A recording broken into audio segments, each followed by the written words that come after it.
Warning: failure to follow the instructions contained in the package and to watch the Surefoot DVD could result in death or serious injury. Hi, I'm Wendy Murdoch. I'm the originator of the Surefoot Equine Stability Program and the designer of the official Surefoot Equine Stability pads. We've worked really hard to come up with a product that's going to be working well for you and your horse. But there's always a risk involved when working around any horse, and so it's important to keep yourself as safe as possible. Please be sure to read the instructions contained on the inside of the insert sheet and to watch the DVD thoroughly before beginning Surefoot with your horse. It's really important to keep yourself safe and have a good time, so please adhere to these warnings.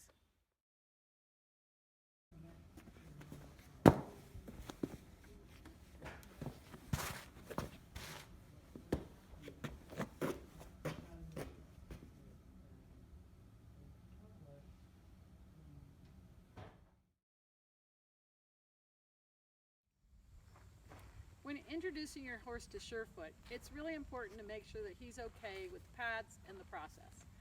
I always let the horse look at the pad when I'm coming up to them and approaching them. If I see any signs of distress at this point, I'm going to slow down or back up or change up what I'm doing, because it's important that your horse is not already showing you signs of anxiety. So I'll let the horse look at the pad, touch it. You can see this is my horse Al. He's been on Surefoot pads since the beginning. And so he's quite comfortable with them and not terribly disturbed. But if you see a horse that shows any sign of stress, like when you're approaching and they're already, pulling back, then you really need to slow down the whole thing. As I approach the horse, I'm going to take the pad and I'm going to casually drop it fairly near their foot. At this point, I want to know if they're going to jump back, because I don't want to be underneath them if they're really worried. You can see Al is not concerned. So this is a really good sign. This is kind of what you're looking for. I'm going to come over and I'm going to kick the pad into place with my foot, and I'm going to pick up the leg and then move the pad into place with my foot and set the leg down. It's really important that you keep your hands away from the horse's hoof. He's not thinking about you at that moment when you're putting his foot on the pad, especially the first time. And that's where you've really got to pay a lot of attention. It's right when you're starting out with Surefoot and you haven't worked with your horse yet and you're not sure what he's going to do. You always want to err on the side of caution and safety. So you'll see how when I picked up the leg, I have my hand on the cannon bone here as I position the pad. And right there, I really needed to put his foot down so you can see that I was out of his way and making sure that my feet are safe. So I'll just pick up the leg again. A lot of horses have a tremendous amount of tension in their leg at this point, and you'll feel them pull back or push the leg forward. And just go with that or let go.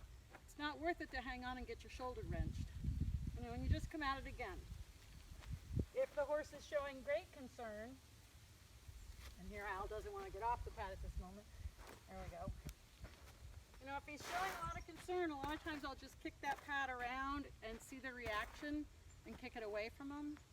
And then I'll just pick it up to them and just let it touch their foot on the side so that they can feel it hit their foot and realize it's nothing that's going to hurt them.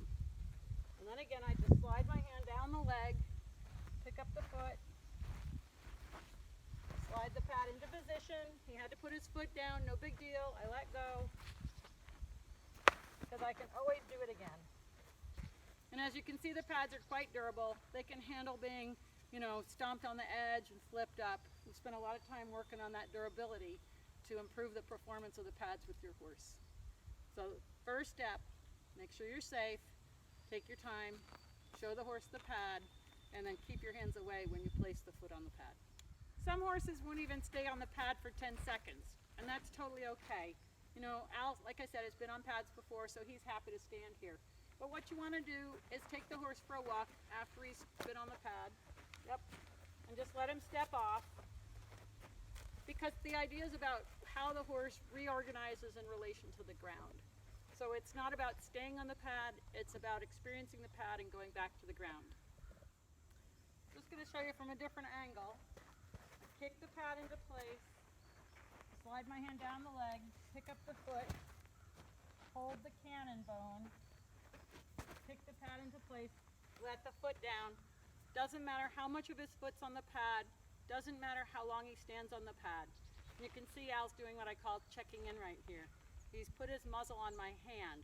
And that's very, very common to see that with horses after the first couple times on the pad. It's also not unusual to have them turn away and ignore you and act like they don't want anything to do with that pad in the beginning because they don't know what it is or they don't understand it. And so I don't worry about trying to make them look at it or, forcing them to stand on it. You have to remember that this is an offer to the horse. It's not a demand. And the horse gets to choose how long he wants to stay on the pad, which foot he wants on, which density if you have more than one.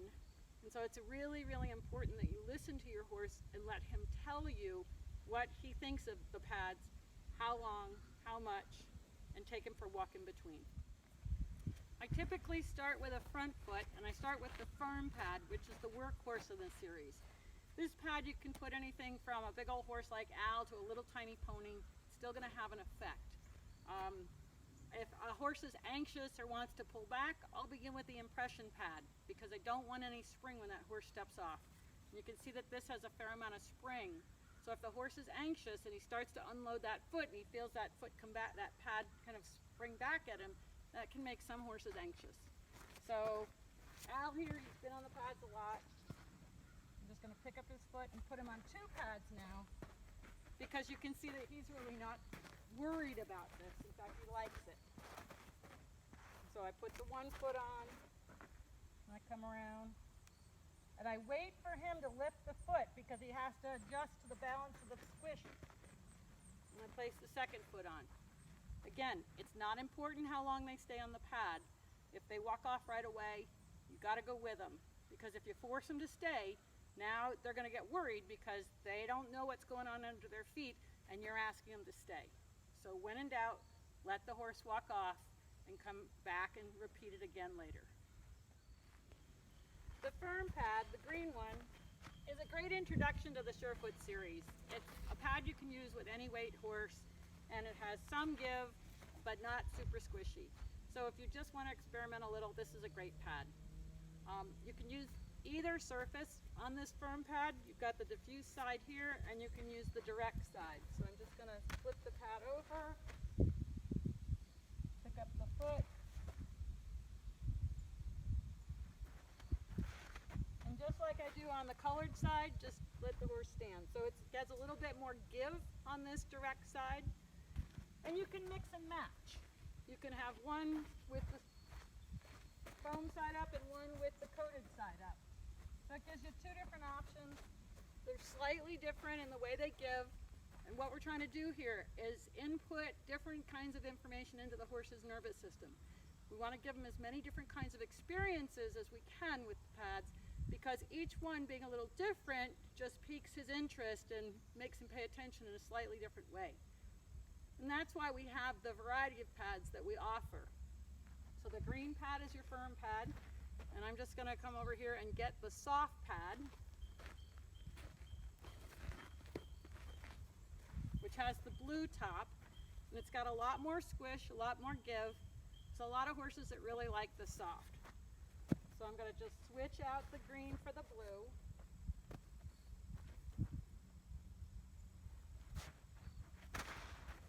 And again, I kick that pad into place and set that foot down. And you can see I don't have Al tight. If he needs to move off, I want him to feel safe and able to do that.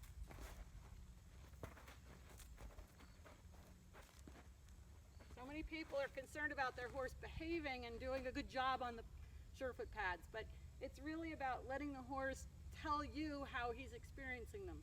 So allowing him to move off if he needs to, not holding him tight, and if he moves, it's fine. It's nothing to worry about. As you can see with the soft pads, there's a lot more give, and with a horse this weight, you can see how the pad will deform a little bit while he's standing on it. But once he comes off the pad, it's going to return to its original shape. As you can see, it'll flatten right out. So don't be concerned at all about the deformation that you see when he's standing on it. Al here's a pretty big guy, so he's going to put some squish into that pad.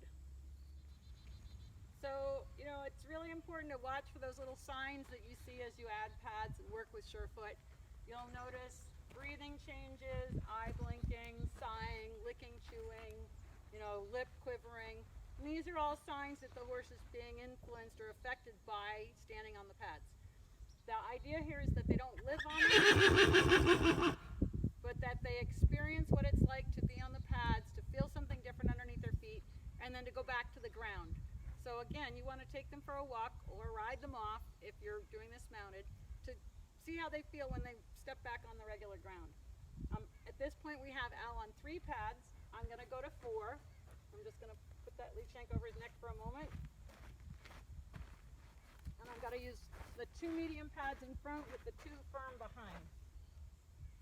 And when I pick up this last foot, I got to really pay attention because he has to balance on those other 3 feet on those pads. So, there's a lot of times the horse will have to step off or put 1 foot on the ground that they aren't ready to stand on 4 pads. You really have to listen to your horse to decide when and how often and how many pads to put them on. Like I said, Al's been the guinea pig from the beginning with this process, so he's been doing this for a while. It might take you even a couple of weeks before you can work up to 4 pads.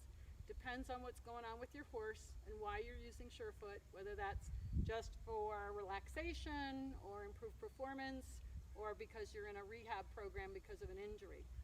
So it's important to listen to your horse and pay attention and not force them to do anything they don't want to do. If they want to walk off, let them, because I figure at that point they have gathered a lot of information and they need to process that information just the way you would when you learn something new. It's really nice to be able to do this with a friend where somebody can hold the horse while you position the pads.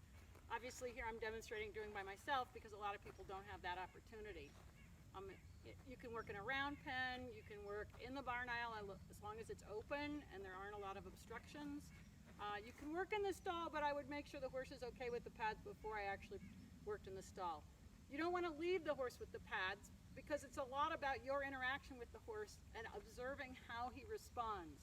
So this is not something to just leave in his stall like a toy. This is really an educational process, and you are a key factor in that process by observing how your horse responds, the swaying, the licking and chewing.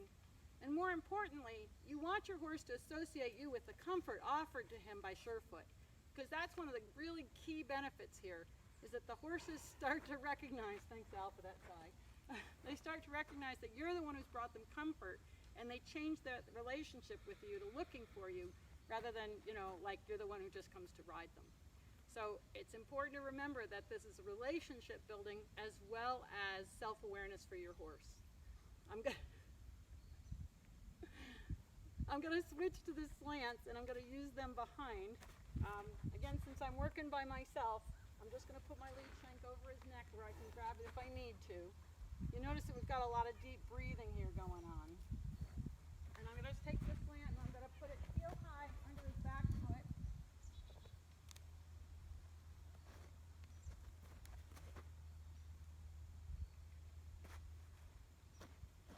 I'm going to come around and put the other one under this foot. And if they pull their leg up, I just follow them. I don't fight them.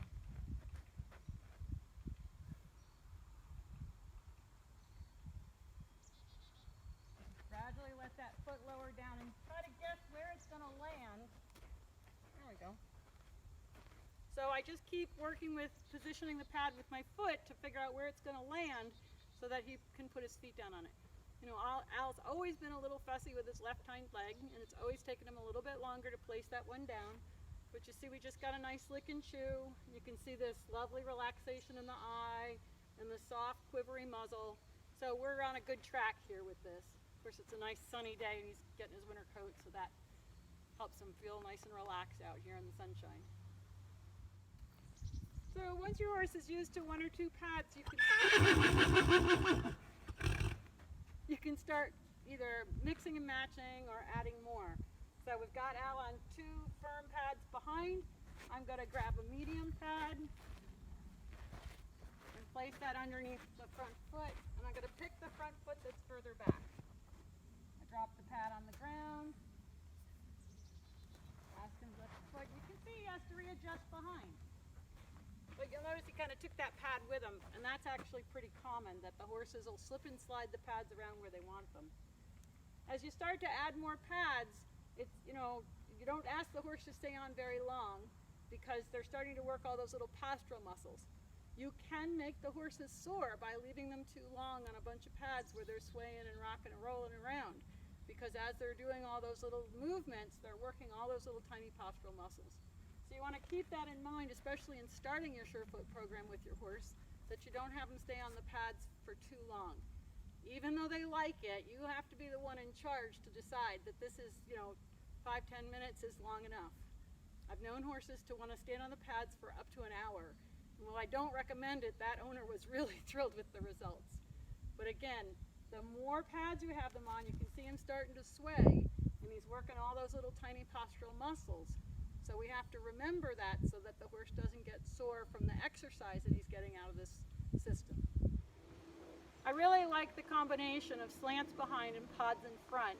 The slants are going to give a little bit of a heel lift to the horse when you use them heel high, and that's going to affect all the joints in the legs. You can use the slants both in the back and in the front, and I see that a lot of arthritic horses like to be on the slants heel high. But with Al here, we've got him on the slants behind, and I'm going to add the pods in front.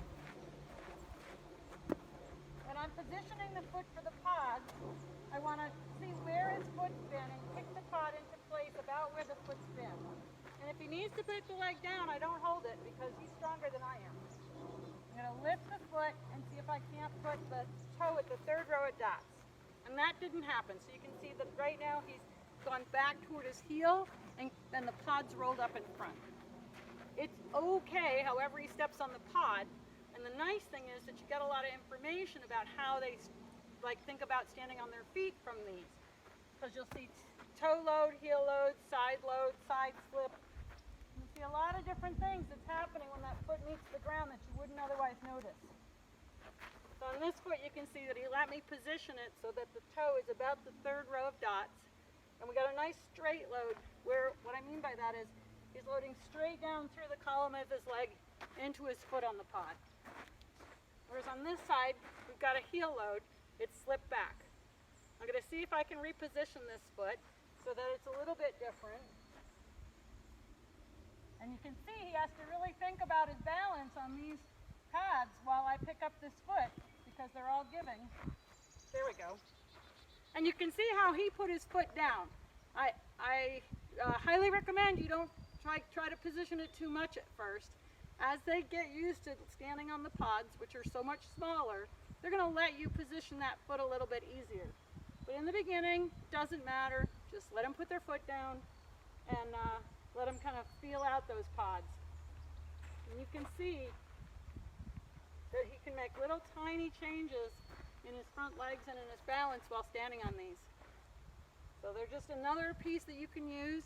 You can use them in front and behind, and I've even had a horse stand on all 4 pods in the first session, which was really amazing. It showed how good a balance he had. But it was a racehorse and he was shortening his neck. So I taught the owner, the trainer, how to lengthen the horse's neck, and he won his next race. I'm not saying Surefoot's going to help your horses win races, but it certainly made a difference to that horse. So when you're using Surefoot with your horse, it's really important to remember just a couple of key things. You want to stay safe. You want to really listen to your horse and not force him to do any of this stuff. It's about exploring and discovery and observation. So your job is to facilitate your horse's process. Notice what happens when he's standing on the pads and on the pods, and then feel those differences when you ride. As your horse explores through the different pads, he's going to start to become more self-aware, change the way he stands on his feet, improve his performance, calm down, and just have a better relationship with you because he's recognizing that you're the one who brought him comfort. So the key to Surefoot is keep yourself safe and have a good time and really enjoy the process.